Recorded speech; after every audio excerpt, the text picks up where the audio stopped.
I knew something was wrong the second I heard the knock at the door. It wasn't loud, but it carried a weight that made my stomach tighten. My family was already gathered in the dining room. Voices low and warm, plates set, glasses filled. Everything should have felt normal. But the moment that knock echoed through the hallway, I saw my wife flinch. Not freeze. Not glance over. Flinch. It was small, barely more than a twitch, but I'd been married to her long enough to know what it meant. Fear. Recognition. Guilt. "I'll get it," she said quickly. Too quickly. I stayed in my seat, fingers curling around the edge of my chair. My parents were chatting about something unimportant, laughing softly. They had no idea that something sharp and invisible had sliced through the room. She disappeared into the hallway. The door opened. And then I heard a voice I hadn't heard in months. A voice I thought belonged to a stranger. Except it wasn't a stranger anymore. Not after what happened that night. "Hey, hope I'm not too early." My heart slammed against my ribs. I stood without meaning to, legs carrying me a few steps before my mind caught up. I waited in the doorway between the dining room and the hall, hidden just enough to listen. My wife whispered something too soft to make out. The man responded, calm and casual, but the tone carried an edge. A familiarity. It made my skin crawl. I leaned just enough to see them. He stood in the entrance, dressed nicely, holding a small gift bag. My wife was blocking the path to the dining room like she was trying to shield the world from him. Or shield him from the world. She looked pale. "Can we talk?" he murmured. "Not here," she hissed. That was all I needed. Because it wasn't the words that destroyed me, it was the way she said them. Not annoyed. Not confused.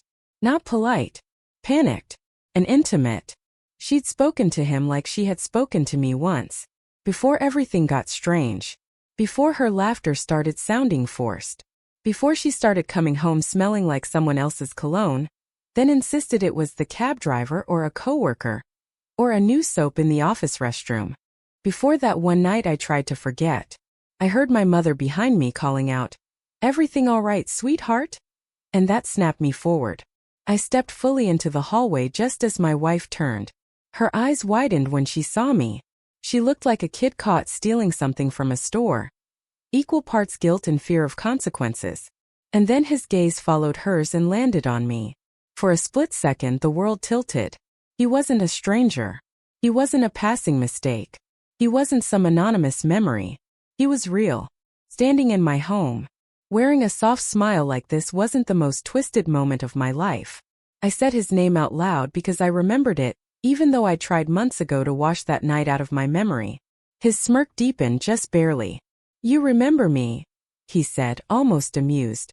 My wife stepped between us like she thought I'd lunge at him. "Daniel, please. Let's go back inside. He's just here because..." "Why don't you tell him why I'm here?" the man said, voice steady. Her breath hitched. My jaw clenched so hard it hurt. "Why is he here?" She opened her mouth. Nothing came out. The man looked at me instead. "She invited me." My head pulsed like someone was tightening a rope around my temples. "Invited you?" "To my family dinner."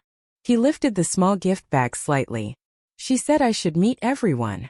Before I could react, my mother's voice floated from the dining room, cheerful and oblivious. "Is that our guest? Tell him to come in." I felt sick. My wife's hand shook as she brushed her hair back. She seemed to wilt, a flower folding under a storm it created. "Daniel," she whispered, "I'm begging you. Not here. Not like this." I didn't move. I didn't blink. I didn't breathe. Because suddenly everything clicked. Her sudden concern about needing space. Her tears in the bathroom at night when she thought I was asleep. Her flustered smiles when her phone lit up. Her freezing when I reached for her. Her decision to host a family dinner. Just to reconnect. The truth sat in front of me, loud and ugly. And then my father stepped into the hallway, smiling warmly, completely unaware of the bomb waiting to detonate. "Oh, you must be the new friend she mentioned." He extended his hand to the man. "Come in, son." The man accepted the handshake without hesitation and walked toward the dining room. My wife shut her eyes tight, as if she could wish the world into a different shape. I reached for her wrist gently. "What did you tell him?" I asked. My voice didn't sound like mine. It sounded tired, betrayed. Already broken. She looked up slowly, eyes rimmed red. Daniel, please, can we talk later? I'll explain everything. That's the problem, I said. You only want to talk later. After I've already discovered something on my own. She swallowed hard. I didn't want tonight ruined. Tonight was already ruined. She bit her lip nervously, and for a moment I saw someone I didn't recognize. Someone carrying a secret she wished she could bury. We walked back toward the dining room together, though nothing about it felt together. She sat across the table. I sat at the far end. The man sat beside her like he belonged there. Dinner started with awkward small talk. My parents were delighted by the new face at the table. My sister asked him what he did for work, and he answered easily, confidently. He even leaned back in his chair, relaxed, like this was just another evening for him. I watched him. Not blinking. Not speaking. Just watching. He knew. He knew I knew. And he didn't care. Every time my wife glanced at me, her eyes begged me not to make a scene. But she never once looked at him with confusion or discomfort. Only dread. Not of him. Of the truth. When dessert was served, my father joked about how nice it was to finally meet one of your wife's new colleagues. She stiffened. The man chuckled softly, shaking his head. I'm not a colleague, he said. Silence wrapped around the table. My wife inhaled sharply. Please, she whispered. I set my fork down. Then what are you? He met my eyes like he was challenging me. I'm someone who was told I was important.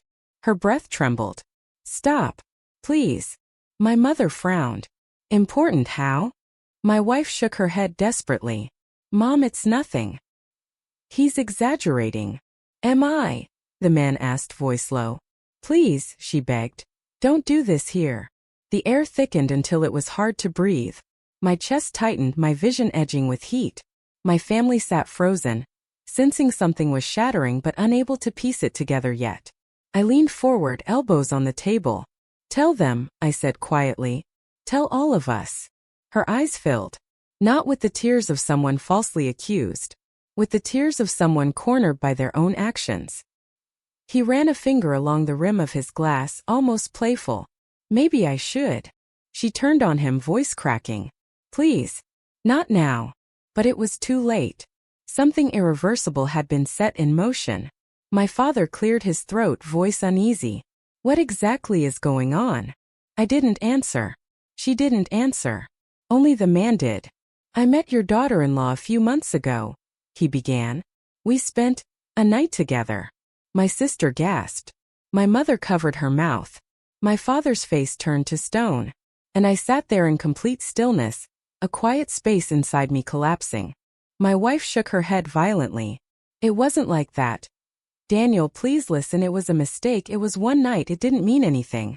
One night, he repeated, raising an eyebrow. Is that what you've been calling it? She broke. I saw it in her eyes. The truth spilled out faster than she could control it. I felt the room tilt again, but this time there was no catching myself. No grounding. No walls left. There was just the truth. And the man she swore meant nothing. Sitting at my family's dinner table. For a moment no one breathed. Even the light seemed too bright, exposing everything we'd all been trying not to see. My wife stared at her plate like she hoped it would swallow her whole. Her hand shook so badly the fork slipped from her fingers and hit the floor. The sound was small, but it sliced right through the silence. My father finally found his voice. Is this true? She wiped her eyes with the back of her hand. Dad, I didn't plan any of this. I swear I didn't. That's not an answer, he said, not unkind but firm. She turned toward me, desperate. Daniel, I thought. After what we went through earlier this year, after how distant everything felt, I made a terrible mistake. I'm not proud of it. A mistake. That word stabbed deeper than the confession. I leaned back in my chair, gripping the edge of the table to keep myself anchored. You said you went out with coworkers. You came home crying. You told me someone at work made you uncomfortable. Her face crumpled. I didn't know how to explain it. I didn't want you to look at me the way you are now. The man shifted slightly, his casual confidence fading. I could see now he wasn't here to destroy her. He honestly believed he had a place in her life. Maybe she let him believe that. Maybe she didn't. But she sure as hell didn't stop him before tonight. Why did you invite him? My mother asked softly. My wife dragged a shaky hand across her face. I didn't. I told him not to come. I told him it was a family thing. The man straightened. You told me that if things were different. Stop, she whispered. Please, please just stop. He fell silent, finally realizing his presence wasn't winning him anything. His confidence cracked a little at the edges. I stood up slowly. My chair legs scraped the floor. The sound hollowed out the room. Daniel, my wife choked out. Where are you going? I need air. She reached for me, but her hand hovered a few inches from my arm, like she knew she'd lost the right to touch me. I walked out onto the porch, the cold hitting my skin like a slap. I braced my hands against the railing and stared out at the dark yard, trying to steady the storm in my head. The door opened behind me a moment later. Light spilled across the wood, then dimmed as my father stepped out. He didn't say anything.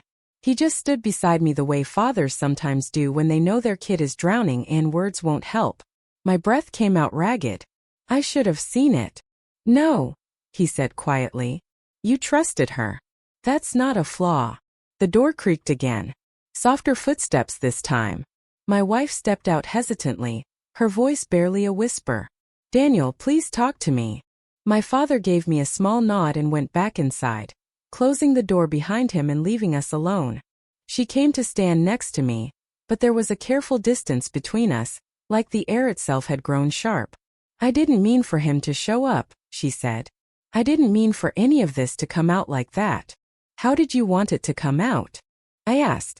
Or were you hoping it wouldn't come out at all? She wiped her cheeks again, failing to stop the tears. I've been trying to figure out how to tell you. I thought maybe if we were doing better, it wouldn't hurt as much. I laughed quietly, but there was nothing warm in it. You thought time would make betrayal hurt less? Her shoulders curled inward. I didn't want to lose you. You already did, I said. She reached for me again, finally letting her fingers brush my arm. Her touch felt like a memory I didn't want anymore. It wasn't just a random night. I was lonely. You were always exhausted, always somewhere else in your head. I felt invisible. I was working 2 jobs, I said, to give us a future. I know, she whispered. And I didn't handle that loneliness the right way. I should have talked to you. I should have asked for help. I stared out at the yard again, at the quiet street, at nothing. Why him? I don't know, she whispered. He listened. He made me feel noticed. I thought it was harmless until it wasn't. Did you love him? My voice cracked and I hated that it did. No, she said immediately. No. I swear it. I thought about it afterward. Imagine what it would be like to run. But it wasn't love. It was a moment I didn't stop. And afterward? I asked. Did you see him again? She hesitated. And that hesitation was worse than any answer. Twice, she finally said. Just to talk. I swear nothing else happened. I closed my eyes. That was the moment something inside me went quiet. Completely, painfully quiet. I moved my arm away from her touch. She let her hand fall to her side like she knew she had no right to protest. How long were you planning to keep this from me? I asked. I thought maybe if we could fix us, if we could find our way back, then maybe I could tell you without. You don't get to plan the version of truth that hurts least, I said. She sobbed softly, covering her mouth. The door opened again, and the man stepped onto the porch. He looked uncomfortable now, eyes darting between us. I'm going to go, he said. I didn't mean to cause this. No, my wife snapped. You didn't mean to cause this tonight. But you caused this months ago. He swallowed.